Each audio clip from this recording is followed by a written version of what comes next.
اگر دنبال یک کرولای نوارید، فول آپشن و بی دردسر هستین، این موتور را از دست ندهید.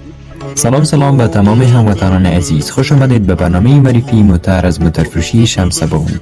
دوستان، معرفی موتور امروز ما یک تویوتا کرولای اس کلاس آمریکایی 2017 می باشد. موتور کاملا نوارید، بسیار مقبول و به اصطلاح یک انتخاب درجه یک. داخل موتور کاملا سیاه با خط سبز که زیبایی خاص به داخل موتور بخشیده. چوکی‌های بسیار راحت و تمیز، موتور کم کار و کم تکل. موتور فینگر استارت می باشه، استرینگ بولیم دار، سپورت، تبدار و تمام آپشن ها فعال. رنگ موتور نقره‌ای، بسیار شیک و به نهایت جذاب. دوستان، موتور ما مکمل برقی، فول آپشن، دارای ABS، CC و 8 ایربگ می باشد. گیربکس اتومات، بسیار نرم، هیچ گونه مشکل در ماشین و گیربکس ندارد و 100% به ضمانت است. اسناد موتور هم مکتوب کابل می باشد و برای دانستن قیمت این موتور مقبول با ما در تماس شوید. و در اخیر هم اگر می خواهید بهترین و با کیفیت ترین موتورها را ببینید، حتما صفحه شمس بون را فالو داشته باشید. تشکر از توجهتان.